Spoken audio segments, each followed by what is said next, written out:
This is a Thursday, January 17th, 2019 regular meeting of the Finance and Government Operations Committee at 2 p.m.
Good afternoon and welcome to the Santa Clara County Board of Supervisors Finance and Government Operations Committee, which is co-noticed with the Children, Senior, and Family Committee for Brown Act reasons. Because Supervisor Chavez and I serve on them both, I chair the FGOC, she chairs the CSFC, and the other supervisor on either of those is the vice chair. So I'm happy to be joined by Supervisor Chavez here today. The two of us constitute a quorum for today's meeting, so we're officially calling the meeting to order. And I will just make one very brief disclaimer in that it's been several years since I've chaired this committee. We just, as many people in this room know, adopted our new committee assignments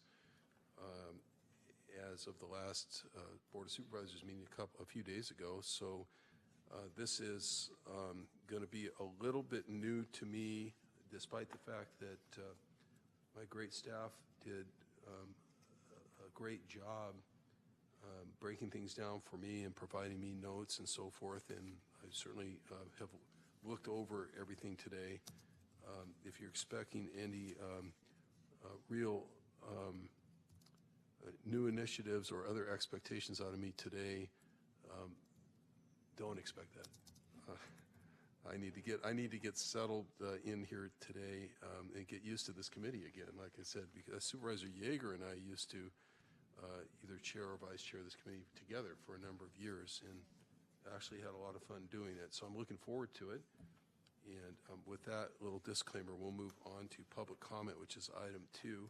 And we have one request for public comment, and that is Scott Largent. You'll have, according to our rules, Scott, as you know, up to 3 minutes because it appears that we have 5 or fewer speakers today. Okay, sounds great. Good afternoon, everyone. Scott Largent. I'm looking forward to you, Dave Cortez, being on this actual committee. I am pretty excited about that. I don't always want to throw people under the bus. Supervisor Smidian used to be one of my favorites, but when you have people that are very ginger about things, kind of pussyfoot around the issues, he started getting the nickname the Gingerbread Man. And we come up with some interesting ones, and just like Ken Yeager, the quitter, that decided to quit every committee that he was pretty much on that involved the jail, behavioral health. I just didn't like how they were handling things. So I am excited. I do enjoy when you don't sugarcoat things. We had problems with the equipment at a lot of these committees, and you said it how you said, you saw it the way it was. Stuff wasn't working, and I do appreciate that. So I'm not trying to get a letter of recommendation out of you. I'm just looking forward to this stuff. I was able to get an audit on Tuesday that came out of the city of San Jose. Now, I get audits out of course, the county, but this one was about the towing contract. So I've been coming in here for a long time talking about my property and the things that were taken from me. This audit explains everything, and it shows Scott knew what he was talking about for 3 years. I mean, this is the guts of everything. I'm excited to see this, but what I'm not excited about is they came after me and prosecuted me over protesting, fighting for my property, and it's all here. It explains it. So at least I can get this out to the public, show them why I'm being prosecuted, show them what Chief of Police Fast Eddie Garcia did to me, and more likely people can understand what happened. Now, the other stuff that I've been talking about, the IDO scam with our county. Now, our public defender's office, of course, I've said is a failure. It failed me. It failed Victorious. All these appeals are showing what happened. This is showing what the independent defense counsel did. Sylvia Perez was in the background rigging our cases. She can rig it so much that she can pay an attorney a minimal amount of money for filing motions and going through trial, and of course you're not going to get that quality representation. Then she can rig it where she'll pay another attorney whatever they want. So you kind of see it's a little back and forth thing. She also provided the counsel for George Shirakawa, which of course was a supervisor. They ended up giving him a sweet deal, and he didn't get charged with, I believe, 11 felonies. That was another dog and pony rig circus over there in court, brought to you in part by Sylvia Perez McDonald. I do really understand what's going on. I would love to have the county council's audit done soon. Since 1988, that's very shameful. That audit was hand-typed. That's even more shameful. And we need to get that on the high priority list. And I'm wondering who's rigging that right now that it hasn't been done. I mean, 1988, I can't even do comparisons to what's going on today. Typewriters and fax machines, and now we have smarty phones, and things have really evolved. Let's get in there deep into the county council's office and figure out this corruption. Thank you. Okay, thank you for your attendance today. Is there anyone else on public comment? Okay, we do have a speaker on a later item, so that concludes public comment for today. We'll move on to item 3 on the agenda, which is the approval of the consent calendar and changes to the committee's agenda. We are going to put some items on consent, I think, today with Supervisor Chavez's concurrence, so good that we're doing that now. If you're here for those items, we do allow public comment under item 3 generally, not on each individual consent item. So if you wanted to speak on anything that we're putting on consent or that's already on consent or item 3, get a speaker card in right now. Otherwise, we will be moving on momentarily. Supervisor Chavez, I'd like to add the following items to consent today: item 5, item 6 and 7, which both have to do with surveillance. And I believe those items need to go to the Board of Supervisors in any event. I should have said 5 and 6 have to do with surveillance. 7, which is Privacy Office and Technology Service Solutions Department software. 8, which is a report from the county executive related to countywide contracting, which we have here in our packet. 9, which is the semi-annual report from the Social Services Agency, which we have received, again, in writing. 10, which is a report from the Finance Agency, Controller, Treasurer Department's Internal Audit Division relating to the internal audit report. Let me just ask Council, can we put that item on consent, or do we have action aside from consent or discussion that is required for us to take? You can put that item on consent. Thank you. Then I would recommend that we do, as well as item 11, which is another internal audit report on the 2014 fiscal year Registrar of Voters Election Workers Payments internal controls. And then items, we'll hear item 12, and items 13 and 14. 13 is the annual and 3-year status report from the Department of Planning and Development relating to the county's urban agriculture incentive zones. I think we're going to hear a lot about ag preservation from the Planning Department at our next board meeting, and put that on consent. 13 and 14 on consent as well. And 17, I would like to do as follows. I would like to have that item come back to this committee at the next meeting for further consideration and possible revisions to the schedule of the Finance and Government Operations Committee meetings for the calendar year. But we can go ahead and move it forward so that the next meeting is scheduled and co-noticed with the CSFC like this one was. But just to know that we need to take up, I think we're going to need to take up some hopefully desirable revisions to that schedule before we move on with the rest of the year. And I'll work with the administration on some suggestions. So if that's okay, that would be our updated or revised consent calendar motion. Thank Or if you. you'll make the motion, that would be I will even make better. that motion, and I will also just say on the revised schedule what would be of benefit, I think, for staff as well, is to look at the Children, Seniors, Families Committee at the same time so that we can, if it's better to stack those for staff or separate them, I would just like your input on the best way to do that. On item 12, I am comfortable with that going on consent. I think that's what, did you have item 12 also? I did not include item 12, although I understand that that Susan Gilbert Miller is not available today, who normally, Right. not that So- someone else couldn't answer our questions. I'm not sure I have any questions. What I was going to do, if we put that on consent, I would like to make comments on item 8, item 9, and item 12. And so what I'd like to do is make a motion for the consent calendar, including item 12, and then if we want to hear from the public, and then I can make comments on 8, 9, and 12. Okay, that would be just fine with me. Patricia Gardner, you wanted to speak on 8, which is now recommended for adoption on consent, but you can speak now generally under item 3, as can Scott Largent. If you're still here, Scott, you can come up and speak on any consent item under item 3 for up to a couple of minutes. Once we move off public comment, I think most people know we move to typically to a 2-minute. Thank you. I think this will be my last time to come before this committee, so I just couldn't resist the opportunity, sir.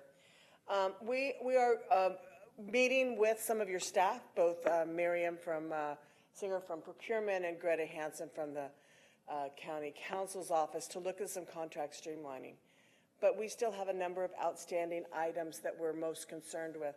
The one I'm going to talk about today is ensuring that all your contract managers have a process for COLA. You changed your process last year. You told us you were going to change the process, but we haven't seen any written outline or plan or any notification given to your contract operators on how they would negotiate.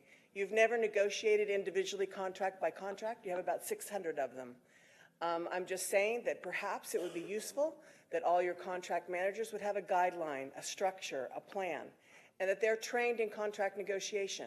This is a new horizon for your contract managers. Some of them have never done this before, and many of our agencies have not as well. So contracts, we'll begin to negotiate it in the spring, so you have a couple months to get that together. But we are well aware that this is outside of what anything they have ever done before. We are very well aware there's been no guidelines established or set. So that means, do you get 2? Do you get 3?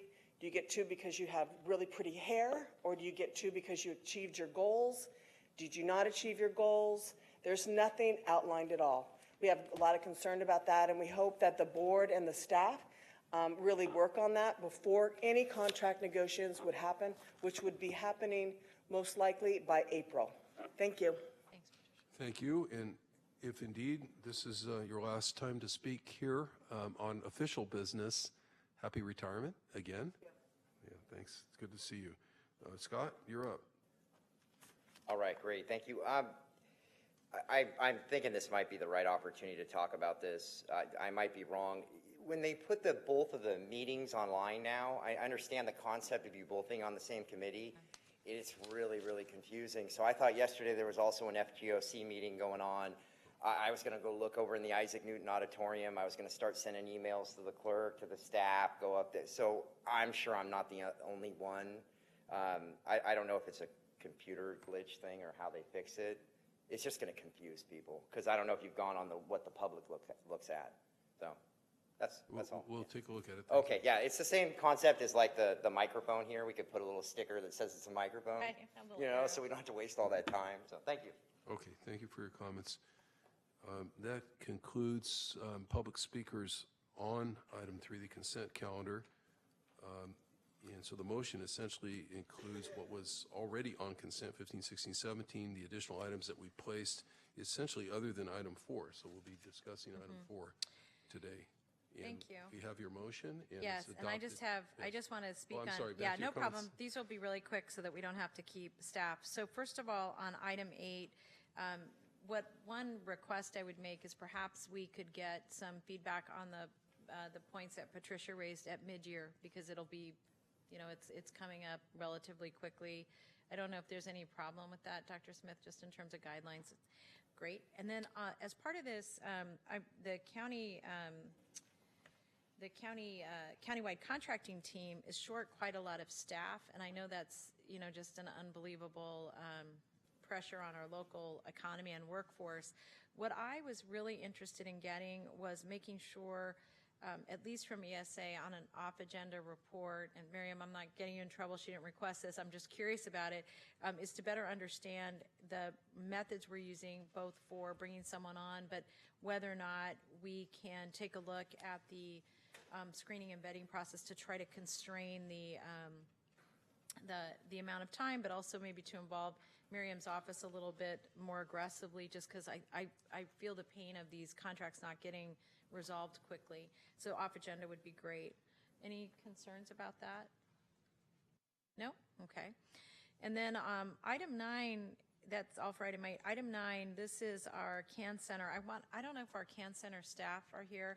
I just wanted to congratulate you on just amazing progress, especially as you see an increased number of calls, that you're keeping those percentages of responding up, and also am really going to be interested in better understanding the implications of the screening methods that we're using relative to who's getting in the system and who isn't.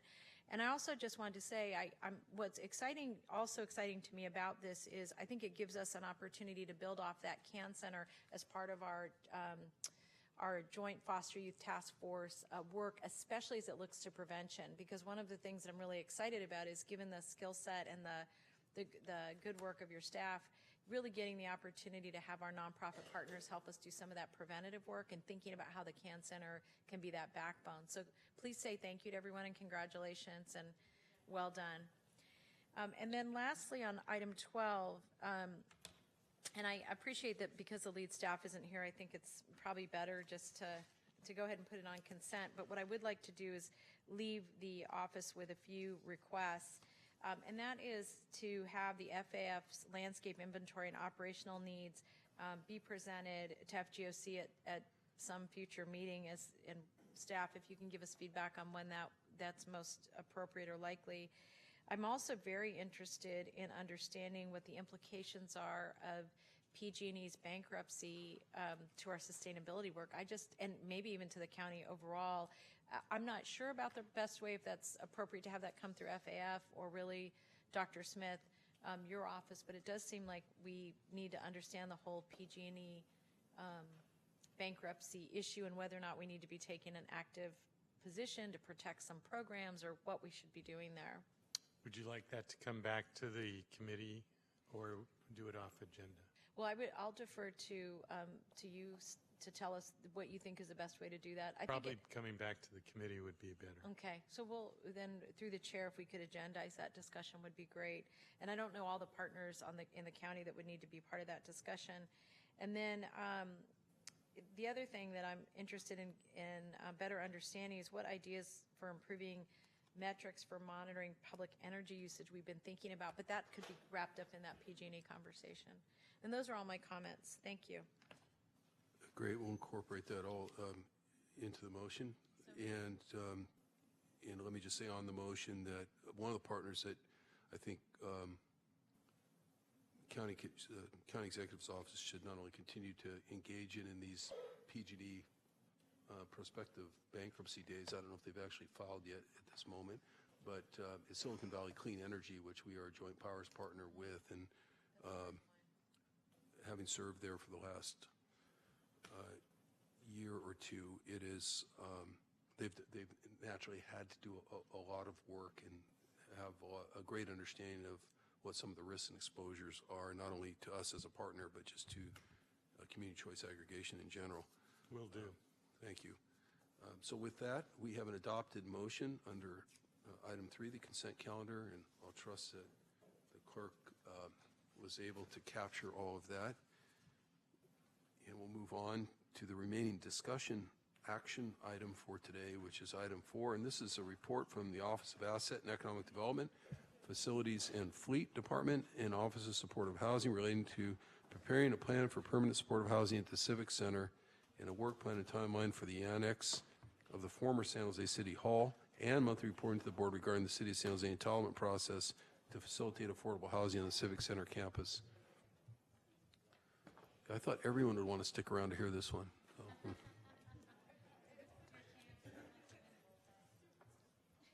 Bruce Knopf, Director of Asset and Economic Development. With me here today is David Berry, Chief of Facilities Planning Services, Consuelo Hernandez, Principal Planner with the Office of Supportive Housing, and we also have David Rader from the Planning Department in the audience to answer any CEQA-related questions if we get that deep in the weeds. The board asked us to do 3 things: to prepare a preliminary study of an application process with the City of San Jose to facilitate transitional and permanent housing at the Civic Center campus. The board asked us to develop a work plan and timeline relating to demolition of the annex to the former San Jose City Hall, and to meet with the City of San Jose staff to consider entitlements over the entire urban village process and to report monthly to the board regarding these efforts. We have, as a team, developed a strategy with 3 components to it. The first, I'd like to add a correction regarding demolition of the annex.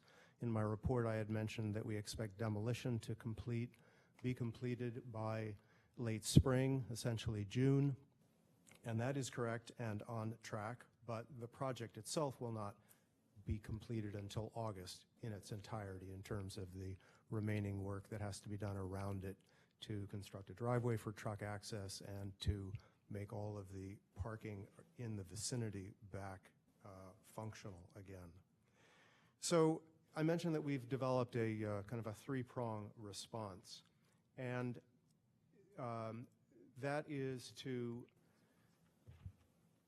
begin working on permanent housing, component 1, which we call to work on permanent housing at the Civic Center campus that would provide affordable and supportive housing.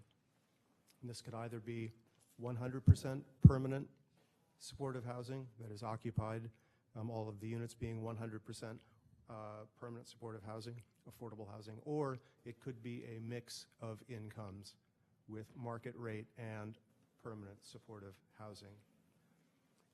The second idea, what we call component 2, is that we develop permanent housing structure or structures on the Civic Center campus, but that provide interim housing for individuals and families that are on their way to being permanently housed but don't have housing ready for them immediately. A variation on that would be that the county develop a new type of business model and program that focuses on transitional housing, that is providing additional housing services, working with individuals that are in our housing programs that we know are going to be permanently housed, or we hope standing on their own without subsidy at the end of some transitional period, and we're hoping to get them from here to there. 2 examples might be those individuals coming through our reentry center, released from prison, receiving a lot of services in our wraparound facility, but residential is not one of those services that we have to offer them. That could be one example, that could be one example where we expect the individual to have a period of time for which they would want some transitional services. They would want housing services, but it would be for them in transition. The third component, because we, in listening to the board's discussion, thought that we needed to present to the board a strategy that would provide the option to use some area of the Civic Center campus as soon as possible to meet the needs of housing. We have come up with the idea of a temporary structure that would provide interim housing for families on the site of the annex after the annex is demolished. Likely this would be families, 15 to 20 families is what the Office of Supportive Housing believes is manageable in size. And they would likely be individuals that are already in another housing program, so that they understand that this is an additional way that the county is providing support to them, but it is limited in terms of time and duration. This interim housing structure is something that would be replaced by one of the other 2 that I mentioned, either the permanent housing for permanent supportive housing or the permanent housing with a transitional or interim housing program clientele. The timeline I mentioned for demolition of the annex, that is the third component that I just mentioned last, is that we would be coming to the board in March with a feasibility study that we are currently preparing that would include estimated cost and a timeline for delivery. And so we would be looking to the board in March for some direction and decision about proceeding with that strategy. The approach to laying out the best location for the permanent housing structures that I mentioned in the first two components is best done in a planning process that looks comprehensively at all of the current parcel that we are sitting on, which we have called Site D in the Civic Center master planning process, this 16-acre parcel, so that we find the optimum layout for situating those structures.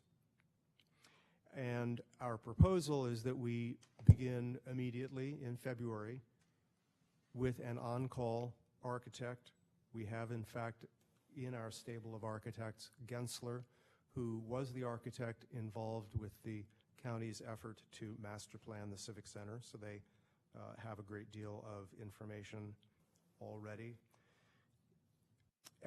And we would work with the board and with community outreach meetings over the next 8 months to prepare a site plan that would that we would bring to the board for final approval in the, call it September-ish, fall timeframe. And we have met with the city and outlined this this process. The city, good news is that the city does have the intention of gearing up their urban village planning process for this area, the North First Street area.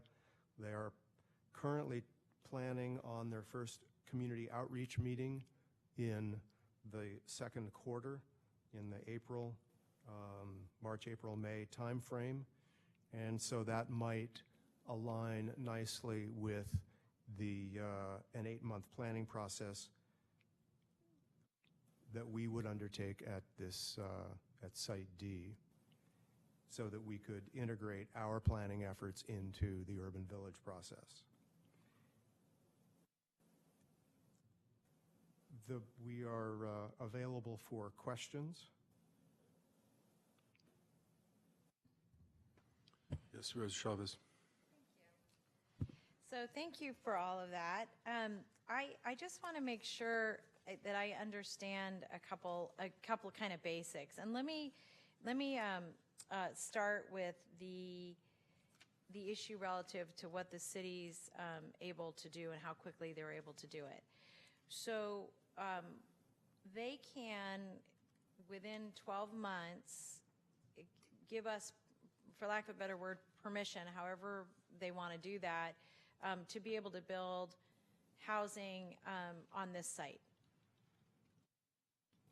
That sounded like it was punctuated with a question mark. No, I just want to affirm So that that's... my understanding of both the written correspondence that the planning director provided us, Rosalind Huey, and meeting with them recently, just this week or last week? Last week, is that 9 to 12 months, correct. I think that they did specifically mention the annex location of the former annex. And the reason why I mention that, why I think that is important, is because it's an area not occupied by any other structures. And then the second qualification that I noticed in her letter was that it said 9 to 12 months, but that could be extended depending on the extent of CEQA that they would need to complete. So it could be different. I just want to affirm that two things. One is that I had a conversation with the mayor before Christmas, and I explained to him my frustration with our inability to build housing here so close to light rail, and he said, no, you're not accurate, that you can absolutely build housing there. And I say that because I think it's such a common sense thing to do that he didn't even know they were disallowing us to do that. So that's one thing.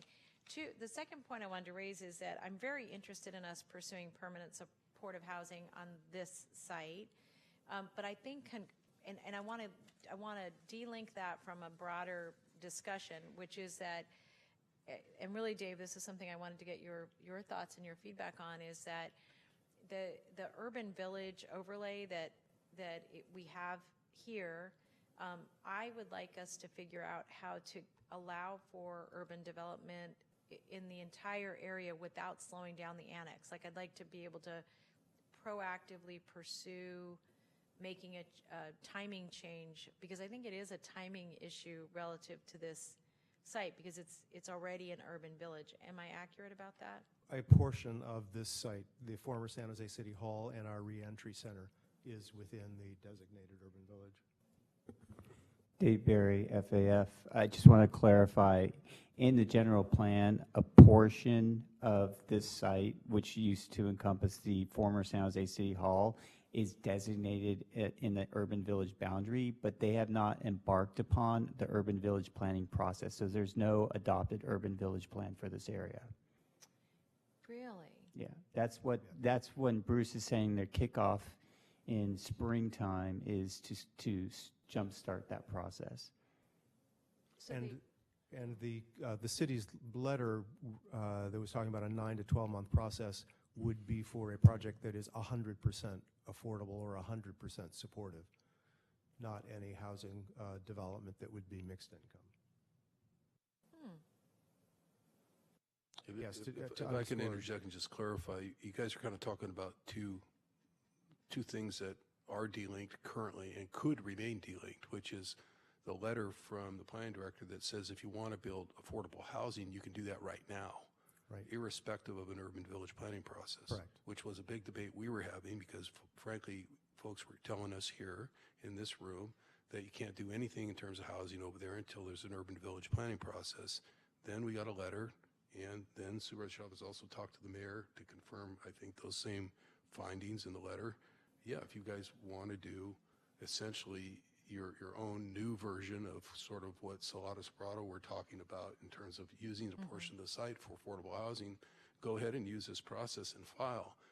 I think I just heard Supervisor Chavez saying, I don't want that sort of more expedited process to get bogged down or slowed down by urban village planning, but I do want both and. I want both of those things to occur, but not at the expense of slowing down the affordable That's housing accurate. project. Is that Yeah, right? that's helpful. I was hoping that is because I'm just really also just stating my own opinions there. Yeah, no, that's But- exactly right. But I think what would be productive here is to talk about what would a timeline look like where we did both and under those sort of with that criteria, not waiting for an urban village process to occur, but trying to, with some predictability, get recommendations from you folks, planning or whoever else needs to be involved on how we should parcelize the property in a way that would reduce the risk of making a mistake, but still allow us to move forward and make a decision. I mean, it's really the board's option, I think, to have the opportunity to make an executive decision on whether to go forward with the housing only first against the backdrop of a future urban process and perhaps take some prudent risk on whether we're precisely locating the buildings where we would a year from now or 2 years from now if we waited. I think that's a Yeah, decision and that if has I to be can, made. and if I can just ask. I'm sorry I didn't No, mean to take your that you airtime didn't. here. So. That was great. That was actually really helpful, Dave. You know, and Dave, this is really a question for you, to your opinion about this and our staff. You know, and again, I don't want this to slow down, but it does feel like such a good opportunity to restructure the reentry center too. And what I'm wondering is if the reentry center, not to freak you guys out, but if the reentry center, if we were able to build something that's all affordable housing and rebuild the reentry center at the base of it, for example, does that still count as 100% affordable housing, or does that other activity give us problems? As long as it's for our own use and it doesn't include, so the answer is yes, as long as it doesn't include any market rate housing there, then yes, it would be. And I'm wondering if there's sort of a recommendation or action that we can take that allows us to, obviously, I know that you aren't siloed and you deal with the Office of Supportive Housing, but allows the board to get a concurrent recommendation on, not just that variation, but what does the market want to support if we're going to move on more of a fast track for housing there? Because whether you tier,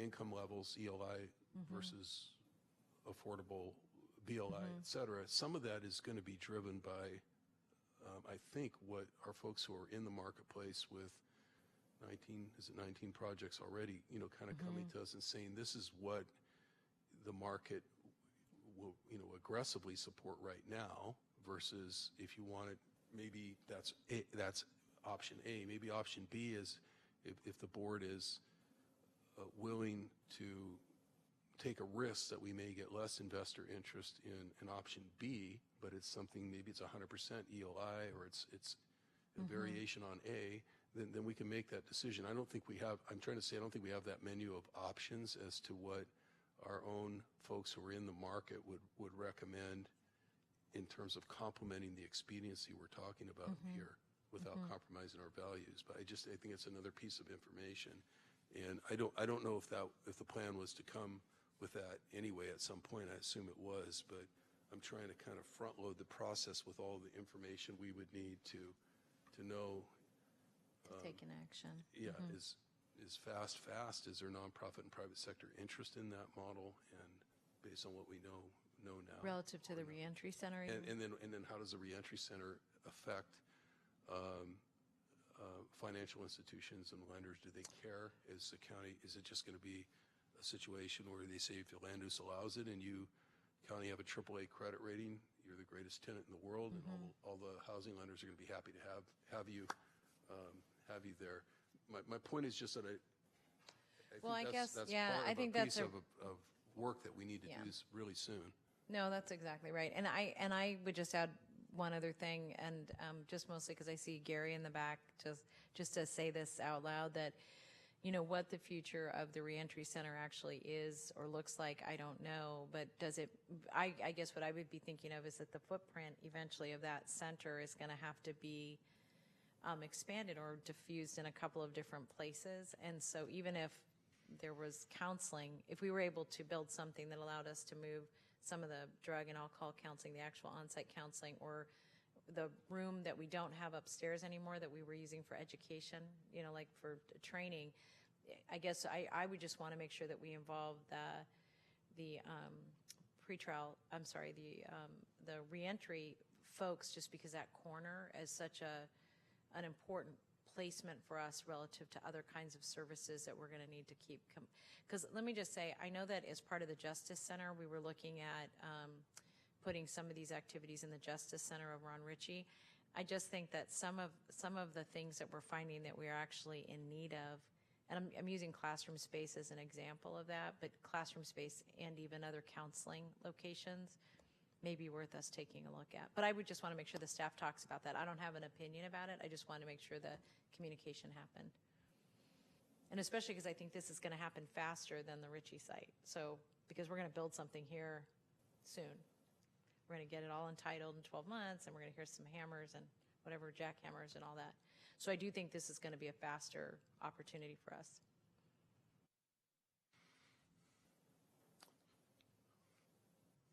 I would just pipe in and say I agree with your direction there, your suggested direction of making sure that that's brought in. And I think some of the best models I've seen in the country, including New York City, do exactly that. Basically, the interim housing is almost doubles as as a rehab checkpoint, as sort of a clearance and counseling center at the ground floor for people who are living there for that 90, 120 days, not only upon actual enlistment and enrollment into the facility, but every day and every time they come in and out of the facility after that, which is fundamentally now the exclusive domain of the reentry. So, well, it's funny, actually, that this is not an original idea. It was your description of that prompted my question. Oh. You're right. And then I think the other thing, too, we need to make a distinction with the city of San Jose is whether or not they would be supportive of permanent supportive housing being on the site and/or only transitional housing. And so making sure that we have clarity with them, I think, is going to be really critical. Because I'm not sure, based on the language that's being used in the letters back and forth was a little unclear to me that we had a shared vision about that. I don't know if you all know the answer to that question now, or... No, I don't. So let's clarify it just to make sure we're talking apples and apples. So just the only thing I was going to say is what I would like to have come back to us is I'd like this to be a regular agenda item for us, just because this 12-month number is really important, and I think our ability to work with the city on this is really important. And what I would just recommend is when it comes back that we just have a very concrete work plan that includes some options, even if it's programmatic options that you come forward with between your office, the Office of Supportive Housing, and the reentry team. And second, that there's a robust community engagement plan connected in that plan, because we're going to have to talk to the neighbors. We went out and talked to them about one thing. We need to go back out and have a conversation with them about this, and I'd like to see that embedded in. And then finally, if it's appropriate, we may want to have our city partners here at our next meeting to make sure that the work plan that you all present to us is one that's got their pretty intimate buy-in, so we can hit that 12-month goal. Those would be a recommendation. Okay, I'm generally fine with the recommendation. Kind of just turning that, likely turning that into an adopted motion in a moment here, but just want to ask a couple of really granular process questions in terms of time more than anything. So feasibility study, duration 2 months, completion date March of 2019. That would be where whatever the direction is that you would glean from this committee and the Board of Supervisors, you get with Gensler, you come back and you try to formalize the rest of the plan. And if one of those options is what we were trying to describe as sort of a fast track on the housing and a slower track, if you will, on the balance of the urban village design and concept, then that all of those options, would they be brought back in March for action? I guess if I'm going to be even more granular and pointed, when can we actually file an application with the city? And do we need to file an application with the city that is so complete that Gensler's work is entirely done? Or can we file an application to get that process going so planning knows that we are moving forward, that we have an architect on board, and we intend to bring them prospective parcelization of the site and exactly what we want to do in terms of the housing types and building footprints? Is it part of the process to file and start triggering the processing at the city of San Jose even before you have that work done, or do we need to wait? And then I go back to the first part of that question. If we need to wait, is that waiting until March 2019? So I think that we do need to wait because we're having preliminary conversations with them and getting their responses. I think that the most significant thing about an application to them is that we give them enough information that they can understand what the physical changes are so that they can start scoping out an initial study and how long the CEQA process would take. And I think that what you're saying is we need a lot more discussion and action by the board before we can put pen to paper to give them that information. To your second point about March, that feasibility study timeline was predicated on, and now we're generating some options that are going in different directions for board consideration. We had thought that the best option to move forward as quickly as possible is with a temporary structure, because that would keep flexibility open for long-term decisions about where to put things at this site. It would meet the objective of moving quickly, but it would And it would be at the site of the annex because there isn't any other structure there, and so it would be preserving long-term flexibility for the board. Given those assumptions, we said, and we could come to you with a feasibility study in March. However, if the board decides, and you are clearly recommending that we start thinking about changing one of those assumptions, and that is that, no, let's think about not just the site of the annex, but possibly the site of the reentry center. And we looked at this and said, there are lots of buildings here. How can we work around these buildings and preserve flexibility? But you're suggesting that we look at the site of the reentry center, which we could do. It would probably not be a temporary structure. It would probably be a permanent structure, is my guess. And so we could include that. It's a little late at this point to include that in our report to the board on January 29th, which was essentially this report, because the board has asked us to report monthly. And our agenda is already being prepared for January 29th, so I'm not sure that we could get this option into that, but we'll do our best to try. I take that back. We had fully intended to bring the discussion of this committee in our report to the board for January 29th. So we can definitely include whatever motion you take.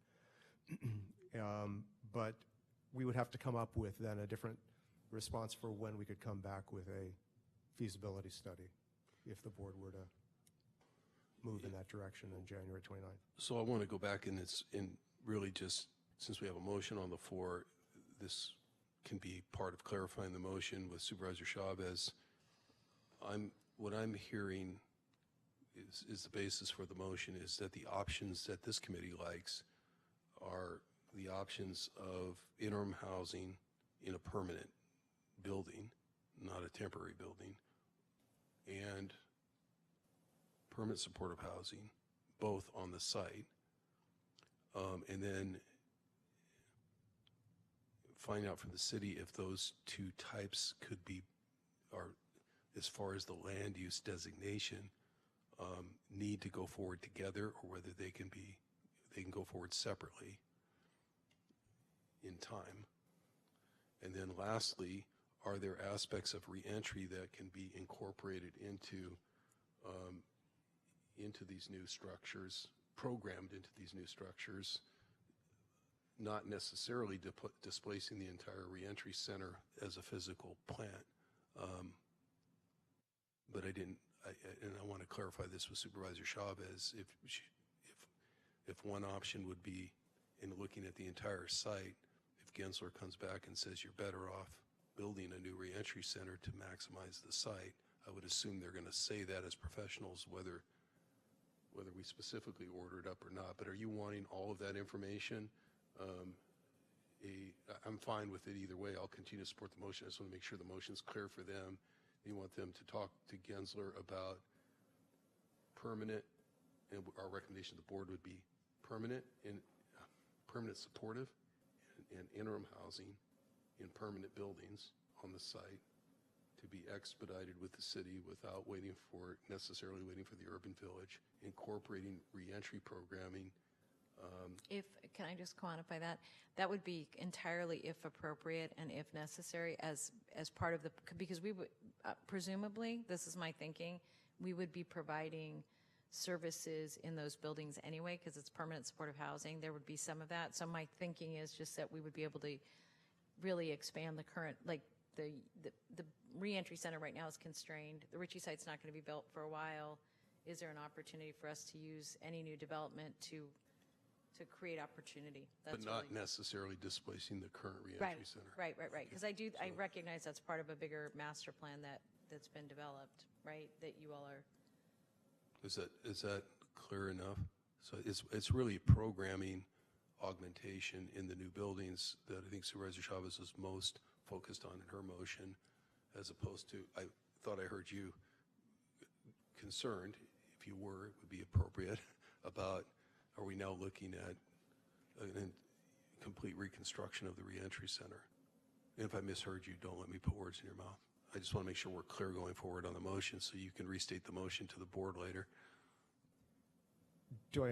Maybe I have misunderstood. I was thinking that you were suggesting our looking at permanent housing structure in the location of the current reentry center. No. No, and I'm sorry if I wasn't clear. What Dave just said is what I was asking for. Thank you for translating, Dave. That's the part I was trying to say, not Yeah. necessarily. Yeah, That's- really, we want you to have conversations with each other about what's most appropriate. We don't want to misspend public money, so if we're going to be doing something, I want to be opportunistic with our, with public money. That's really what I'm asking. But I think this is worth a conversation with Gary and with the housing staff, and I appreciate Consuelo being here to figure out what's the most appropriate recommendation, but within that envelope. I think we cleared that up in the Q&A now. Any further questions? I mean, we can spend a few more minutes making sure we got it right. Nobody wrote this down ahead of the committee meeting, so we're doing this from the dais. We understand that. We will move forward and look at that option. I think that I see that in some ways as just specific direction around our beginning a dialogue with Gensler, which we were proposing to do, and that we thought it would take an 8-month process of community engagement and working with the board for the board to be able to make decisions that are appropriate fiduciary decisions about use of our assets and use of this property, so that we don't box ourselves in 10 years down the road and say, why did we do that? I think that time frame can change. I think what we are saying, and I want to say that I right or wrong, read this into the board direction when we had the vote on the Salata proposal. And kind of executive was sort of on the receiving end of some verbal direction at the end of that motion by my colleagues, was that there's some tension here in terms of two good things that the board's looking at, really wanting to expedite getting the housing built here, particularly some ELI, in the options you laid out can accommodate that.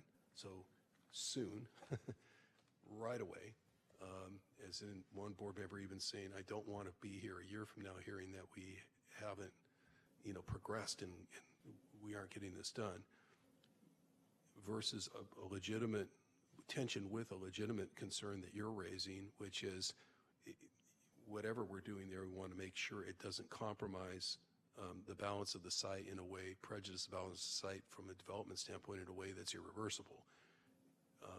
And we're saying, this committee's saying both and, okay? We're saying, please go figure out your best shot, use Gensler, whatever, as to how to minimize the risk of us encroaching on larger plans for the balance of the site, while still allowing us to satisfy what I believe is a board direction to get low-income housing built over here ASAP.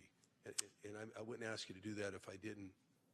I personally wouldn't ask you to do that, in this case I'm speaking for myself, unless I thought it was doable, that there is there is a way to do both those things and not put the county or the board at risk, or put you in a position where you have to come back later and say some previous board screwed the site up. I think it can be done, but that's what we want to have. This committee wants you to come back with that model, and that's what we would like you to tell the board we asked for. Yeah, I hear you. I understand what you're saying. Okay. We'll do so. Thank you. Thank you. Supervisor Chavez, Good. anything else? No, thank you. Okay.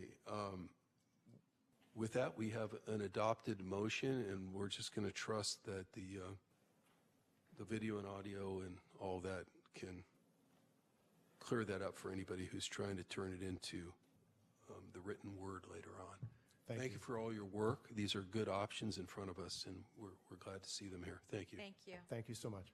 Okay. So Dave, I'm driving you. I think we're at the end of our agenda at adjournment. Was that a motion for adjournment So you moved. just made? Okay, we are adjourned to The next regularly scheduled meeting